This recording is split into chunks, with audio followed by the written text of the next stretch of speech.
ਕਿਉਂਕਿ ਮੰਗ ਪੱਤਰ ਦੇ ਕੇ ਤੇ ਚੋਰੀਆਂ ਭਰ ਰੱਖੀਆਂ ਕਿਹੜਾ ਮੰਗਾ ਦੇ ਤੇ ਉਸ ਦੇ ਨਾਲ ਇੱਕ ਤੇ 35-40 ਪਿੰਡਾਂ ਦਾ ਜਿਹੜਾ ਦਾ ਆਬਜੈਕਸ਼ਨ ਨਹੀਂ ਹੈ ਉਹਨਾਂ ਦਾ ਬੀਮਾ ਕਲੇਮ ਸ਼ਾਇਦ ਅੱਜ ਕੱਲ੍ਹ ਦੇ ਵਿੱਚ ਕੀਤਾ ਹੈ। ਦੂਸਰਾ CSC ਸੈਂਟਰ ਜਿਨ੍ਹਾਂ ਦਾ ਹੁਣ ਪ੍ਰੀਮੀਅਮ 16 ਤਰੀਕ ਲਾਸਟ ਉਹ ਸੈਂਟਰ CA ਜੋ निकली है फर्स्ट उधर जाके नाम जट भाई जरूर सम्मानित कर मेरी दो तीन तक कराया। देखो जो खरीफ 2020 का बीमा क्लेम बकाया था वो ऑब्जेक्शन लगा के कंपनी ने वो बीमा क्लेम अभी तक नहीं डाला था। तो पिछले कई दिनों से धरना प्रदर्शन चल रहा है, चौपटा में चल रहा है। 11 दिनों से हमारे साथी टैंकी पर भी चढ़े हुए हैं, भूख हड़ताल पर भी बैठे हैं। तो कल टेक्निकल कमेटी की मीटिंग थी, उस टेक्निकल कमेटी की अच्छे माहौल में मीटिंग हुई है। तो हमारे कृषि विभाग और एग्रीकल्चर इंश्योरेंस कंपनी से उन्होंने कागज़ मांगे हैं, क्योंकि टेक्निकल कमेटी में सेंटर के भी लोग थे, एग्रीकल्चर इंश्योरेंस कंपनी के लोग थे, तो हमारे कृषि विभाग के अधिकारी भी थे। तो अब जो है 2-4 दिनों में अपनी रिपोर्ट देंगे, उसके बाद जो आगे वाला समय मिलेगा भी कब बीमा क्लेम डलता है। ये जब प्रीमियम काटा था, ये जो खरीफ 2022 का प्रीमियम काटा गया था, ये 31 जुलाई 2022 को काटा गया था। आज 1 साल 12 दिन हो गए पूरे। तो आज तक भी ये हमारे किसान हैं जो प्रदर्शन कर रहे हैं। तो एक थोड़ी सी राहत की खबर ये है कि कई गांव जिनका ऑब्जेक्शन नहीं था, 35 से 40 गांव हैं जो कि लगभग सभी ब्लॉकों के हैं।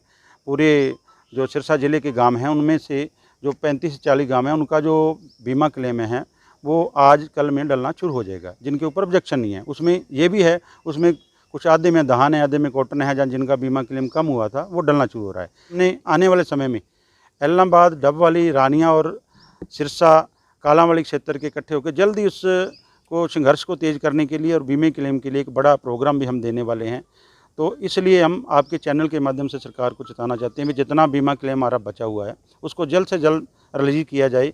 ये टेक्निकल कमेटियों का बहाना लगा के कभी कुछ लगा के उसको बीमा क्लेम को रोका ना जाए, बीमा क्लेम दिया जाए। क्योंकि जब प्रीमियम लेते हैं तो तब एक ही बटन से सारा प्रीमियम लिया जाता है, और जब क्लेम बनता है तब भी कृषि अधिकारी और बीमा कंपनी अधिकारी मिलकर उसका जो आंकलन करते हैं, उसकी क्रॉप कटिंग होती है, फिर टैबुलेशन होती है, उसमें किसान का कोई रोल नहीं है।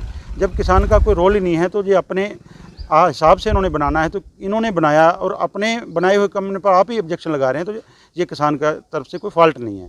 एक दूसरी बात, और अब जो नया प्रीमियम कट रहा है उसकी खरीफ की प्रीमियम 31 जुलाई डेट थी, लेकिन कुछ वजह कारण कुछ कंपनियों के हेर फेर से, क्योंकि जो पहले 3 क्लस्टरों में बांटा गया था, रिलायंस, बजाज और एग्रीकल्चर इंश्योरेंस कंपनी थी, अब जो नया बीमा प्रीमियम ले रहे हैं उसमें 3 ही क्लस्टर हैं, 2 कंपनियां हैं।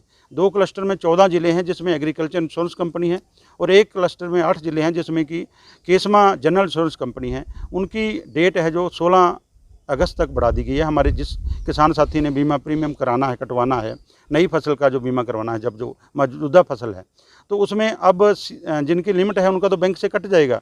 जिनकी क्रॉप उसकी KCC नहीं है उनका CSC सेंटर से कटना है। 3-4 दिन से CSC सेंटरों के जो है सर्वर डाउन है, बीमा क्लेम जो प्रीमियम नहीं भरा जा रहा है, वो भी उसके लिए आज जो अधिकारियों से मिले हैं, प्रशासन से मिले हैं, हमारी टीम मिली है, तो उन्होंने आश्वासन किया भी आज ही हम उनको जो दुरुस्त करा के बीमा प्रीमियम लिया जाए।